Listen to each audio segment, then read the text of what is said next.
Hello again. This is Ramiro Marroquin, and this is the third and final part of my presentation. In this part, I will be going over the third condition, the stats, and sort of our data and other sort of information that we have. Okay, so let's get started. All right. Now, third condition. This was the second part of our obedience portion.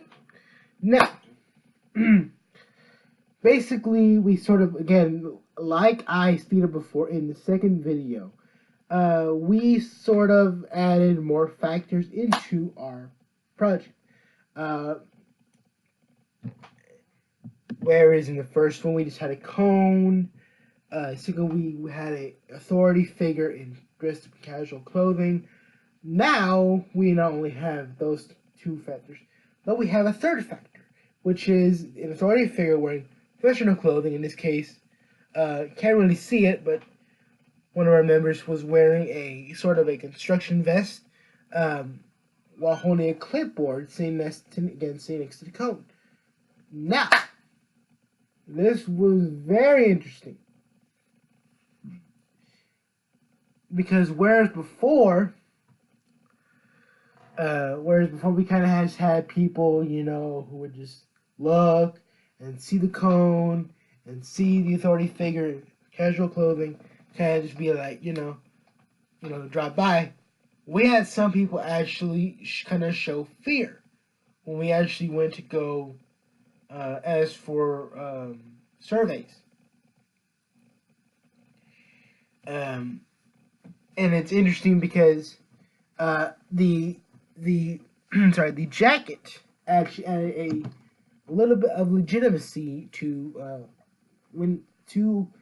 the authority figure, because people kind of saw that jacket, and again, they assumed that that person was, working on construction or working on that spot, and they couldn't park there.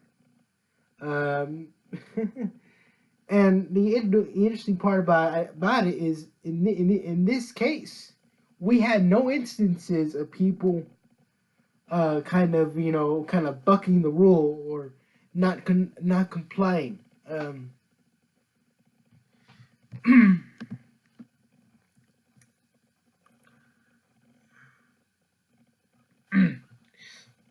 So the first two left room for error because neither option, I think, really kind of put the idea in their minds of there being an authority figure or there being an authority figure present, or an object of compliant nature present. What I mean by that is, the first one, it was a cone, but there was nobody around in the area. So while people were kind of intimidated, and they probably knew in their minds that that the spot was taken, they kind of just, they didn't see anybody, so they thought they could kind of get away from it.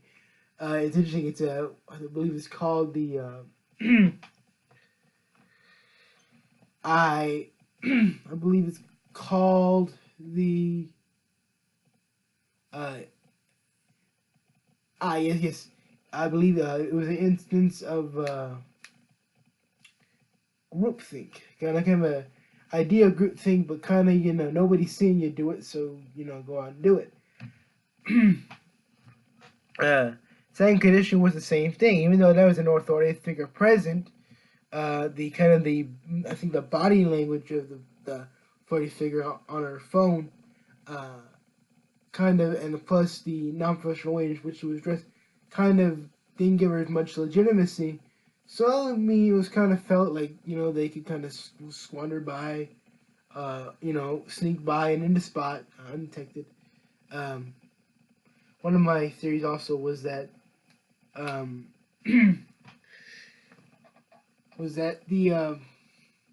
maybe they thought that the authority figure standing there was just somebody waiting for a ride. So maybe they didn't even think that this person was part of it. What was working. Now, back on track to my argument here. Back on track to my argument here. now the third one left no stone unturned, left no variables out, because with the jacket, people thought up front that the authority figure present with the clipboard at the spot that we chose was a legitimate authority figure. So much so that we had people when we went to go in, when to go ask for surveys. They said they didn't park in that spot because they were afraid of getting a ticket, because we had an individual who was dressed freshly in the sort of the builder's coat, and it kind of like it was very intimidating. It was very, you know, which as a result they didn't want to cross it. So I think that's very interesting. Kind of the apprehension and all that, that the situation and the authority figure caused in that moment. Uh, I just find it very interesting that in this experiment there was really no stones unturned.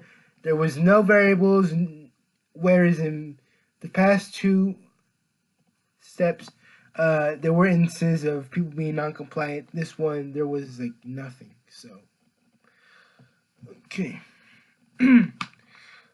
okay. Well, this is the third part. I'm gonna make another part on the stats and whatever is remaining.